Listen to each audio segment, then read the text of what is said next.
সংসারের খরচটা দিন দিন বেড়েই চলেছে। বাড়িওয়ালা বলল সামনের মাস থেকে নাকি বাসা ভাড়া বাড়াবে। এদিকে বাবার শরীরটাও দিন দিন আরো বেশি খারাপ হয়ে যাচ্ছে। তাকে একটা ভালো ডাক্তার দেখানো দরকার। বিয়ে করেছি, বউটাকে নিয়ে কোথাও ঘুরতে যাওয়া দরকার, কিন্তু এই অল্প বেতনে কিভাবে সম্ভব? না, আমাকে আরো বেশি পরিশ্রম করতে হবে যাতে তাড়াতাড়ি আমার প্রমোশনটা হয়ে যায়। আমার বান্ধবী ঠিকই বলছে, আবিরের নিশ্চয়ই অন্য কোনো মেয়ের সাথে সম্পর্ক আছে। তা না হলে আমি ওর বউ, যার জন্য এত পাগল ছিল বিয়ের আগে, সে মানুষটা তার পাশে শুয়ে আছে, ও কোনো কথাই বলতেছে না। নিশ্চয়ই অন্য কোনো মেয়ের কথা ভাবতেছে, যে মেয়ের সাথে বাইরে গিয়ে রং ঢং করে বেড়াচ্ছে সেই মেয়ের কথা ভাবতেছে। মানে আমার সাথে এখন আর তোমার কথা বলতে ইচ্ছা করে না, তাই না? আরে আমি তো তোমার সাথে কত কথা বললাম, তুমি তো উত্তর না দিয়ে শুয়ে পড়লা। আমি যে অভিমান করছি সেটা বুঝছো তুমি? অভিমান ভাঙানোর করে চেষ্টা করছো। বলো কি নিয়ে অভিমান করছো? সত্যি করে বলো তো, তোমার জীবনে আমি ছাড়া কোন মেয়ে আছে? কি ধরনের কথা বলো? আমার জীবনে তুমি ছাড়া অন্য কোনো মেয়ে কেন থাকবে? অবশ্যই আছে, কারণ বিয়ের পর থেকে আমি তো পুরনো হয়ে গেছি, আমাকে এখন আর তোমার ভালো লাগে না। তুমি আমার পাশে শুয়ে শুয়ে অন্য মেয়েদের কথা ভাবো, অন্য মেয়েদের সাথে কথা বলো, না জানি কি করে বেড়াও। আখি একদম উল্টাপাল্টা কথা বলো না তো, এসব ফালতু চিন্তা একদম মাথায় আনবা না। আমার জীবনে তুমি ছাড়া আর কোনো মেয়ে নাই। তোমার একটা কথাও আমি বিশ্বাস করি না। সত্যি করে বলো, কোন মেয়ে এটা, কে আছে বলো। আমি যা বলার একবার বলে দিচ্ছি, এসব ফালতু বিষয় নিয়ে আমি কথা বলতে চাই না। আমার সকাল অফিস আছে, আমি ঘুমাবো। Good night.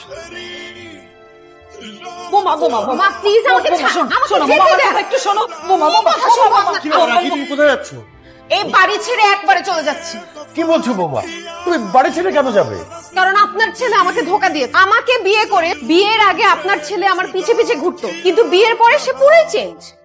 তার আচার ব্যবহার কথাবার্তা শুনে মনে হয় তার এখন আমাকে ভালোই লাগে। আপনার ছেলে আমাকে পাত্তা দেয় না, আমার সাথে ঠিক মতো কথা বলে না। আপনার ছেলে বদলে গেছে মা। এইরকম বদলে যে একটা ছেলের সাথে আমি কিভাবে সংসার করব? হ্যাঁ আমি বদলে গেছি। আমি বদলে গেছি আমার দায়িত্বের জন্য, আমি বদলে গেছি আমার পরিবারের জন্য, তোমাদের সবাইকে ভালো রাখার জন্য। মানে? আখি তুমি সবসময় আমাকে বলো বিয়ের আগে সারাক্ষণ আমি তোমার পিছন পিছন ঘুরতাম, তোমাকে দেখার জন্য চোরের মতো তোমাদের বাসায় পর্যন্ত গিয়েছি। আর বিয়ের পর মানে এখন কেন তোমার সাথে আমি আগের মতোই পাগলামিটা করছি না? বিয়ের আগে আমি শুধু একজন প্রেমিক ছিলাম, আমার কোনো দায়িত্ব ছিল না, অফিস ছিল না, বস ছিল না, বাসা ভাড়া ছিল না, বউ ছিল না, এমনকি বাবা মায়ের চিকিৎসার খরচ পর্যন্ত চালাতে হতো না। আমার পৃথিবীতে ছিল শুধু তুমি আর তুমি। তাই শুধু তোমাকে দেখতে চাইতাম, তোমার পিছন পিছন ঘুরতাম, তোমার জন্য পাগল হয়ে যেতাম। বিয়ের আগে তুমি শুধু আমার প্রেমিকা ছিলে, তোমার জন্য আমার এক্সট্রা কোনো খরচ করতে হতো না।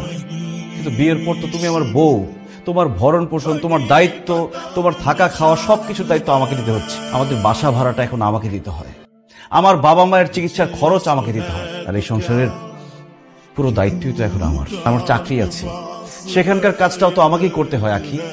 বসের মন জুগিয়ে চলতে হয়। তুমি সবসময় আমাকে বলো না আমি তোমার পাশে শুয়ে থাকি, কিন্তু তারপর তোমার সাথে হাসি মুখে কেন কথা বলি না? কারণ আমি তখন চিন্তা করি, আমি ভাবি যে আমার বউটার মুখে সবসময় হাসি কিভাবে ধরে রাখতে পারবো। ওই দিন তুমি সাজগোজ করে নতুন শাড়ি পরে আমার সামনে এসেছিলে, আর আমি তোমার প্রশংসা করিনি বলে তুমি আমার উপর রাগ করেছো। কিভাবে আমি তোমার প্রশংসা করি? আমি তো তখন ভাবছিলাম যে আমি কিভাবে আমার বউকে আরেকটা নতুন শাড়ি কিনে দিতে পারবো, কিভাবে আমার বউটা সবসময় সাজগোজ করে থাকতে পারবে, সেটা নিয়ে ভাবছিলাম। আমি প্রশংসা করতে পারিনি। এই জন্য আমি 9টা থেকে 5টা পর্যন্ত অফিস করি, মাঝে মধ্যে এক্সট্রা কাজও করি। অফিসে বসের সাথে কথা বলে, কলিগদের সাথে কথা বলার পর আর কথা বলার মতো কোনো শক্তি থাকে না আমার। তাই এসে আমি শুয়ে পড়তে চাই।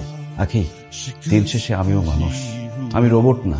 আমিও ক্লান্ত হই, আমারও ঘুম আসছে, আমার ঘুম আসতে ইচ্ছে করে। তুমি সবসময় বলো না কেন আমি কাজকে সবসময় প্রাধান্য দিই, বসকে সবসময় প্রাধান্য দিই? আমার বসকে যদি আমি প্রাধান্য না দিই, আমার চাকরিটা চলে গেলে আমি তোমাদেরকে কোথায় রাখবো, কি খাওয়াবো?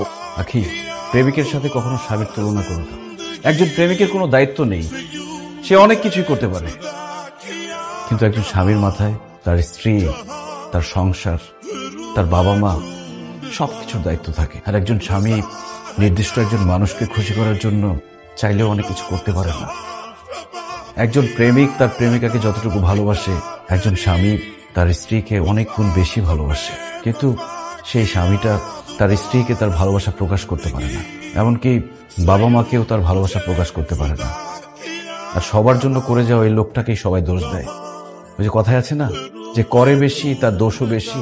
আমি দোষী হয়ে তোমাদের মাঝে থাকতে চাই, তারপরও চাই তোমরা যাতে ভালো থাকো, নিরাপদে থাকো। তুই যে কথাটা বললি, এই কথাটা সব স্বামীর কথা।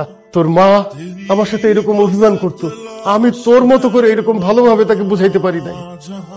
বৌমা, আমার ছেলে বদলায় নাই, তোমার স্বামী মোটেই বদলায় নাই। সে আমাদের ভালোর জন্য, আমাদেরকে ভালো রাখার জন্য আমরা তাকে বদলাই দিছি। একদম ঠিক কথা বলছো। আমার ছেলেটাই আমাদের সবার দায়িত্ব নিতে গিয়ে হাসতে ভুলে গেছে, নিজেকে ভালো রাখতে, নিজের আরামায়েশের কথা সব বাদ দিয়ে দিয়েছে। আমি মা হয়ে একটা বারের জন্য বুঝতে পারি নাই আমার ছেলের এই কষ্ট। আমি কেমন মা। বাবা বাবা আসলে না, এই যে আমরা সবাই স্বার্থপর, শুধু নিজেরটা আদায় করতে জানি, নিজেরটা বুঝি শুধু। যে মানুষটা সারাক্ষণ আমাদের জন্য, আমাদের দায়িত্বের জন্য সারাক্ষণ এভাবে পরিশ্রম করছে, খেটে মরছে, তাকে কিছু বলেই না, শুধু অভিযোগ করি না, শুধু অভিযোগই তো করি আমরা। কোনোদিন ছেলেটার মাথায় হাত রেখে বলি নাই বাবা তোর কি অনেক কষ্ট হচ্ছে, তোর কি ক্লান্ত লাগতেছে। আবির, আমি আসলে অনেক স্বার্থপর। আমি সবসময় নিজের চিন্তাটাই করেছি। তুমি আমার সঙ্গে ঠিক মতো কথা বলো না, আমার দিকে তাকাও না, আমাকে সময় দাও না, এসব নিয়ে সবসময় আমি ভেবেছি। কিন্তু তোমার যে অফিসে এত কষ্ট হচ্ছে, তুমি আমাদের জন্য যে এত পরিশ্রম করছো, সেটা কখনো ভাবি নাই। কখনো তোমার ক্লান্ত শরীরে হাত বুলিয়ে দেই নাই, তোমাকে নিয়ে চিন্তা করি নাই। তুমি ঠিকই বলছো, আমি তোমাকে সবসময় প্রেমিক আবির হিসেবেই দেখেছি, স্বামী আবির হিসেবে দেখি নাই। তোমার যে এখন এত রেসপন্সিবিলিটি, সেগুলো আমার মাথায় রাখিনি। আসলে প্রেমিক আর স্বামী কখনো এক হয় না। আমি তোমার স্ত্রী, তোমার অর্ধাঙ্গিনী। আজকে থেকে তোমার পরিশ্রম, তোমার টেনশন, তোমার কাজের প্রেশার, ভালো মন্দ সবকিছুর দায়িত্ব আমি নিলাম। আমার তুমি মাফ করে দাও।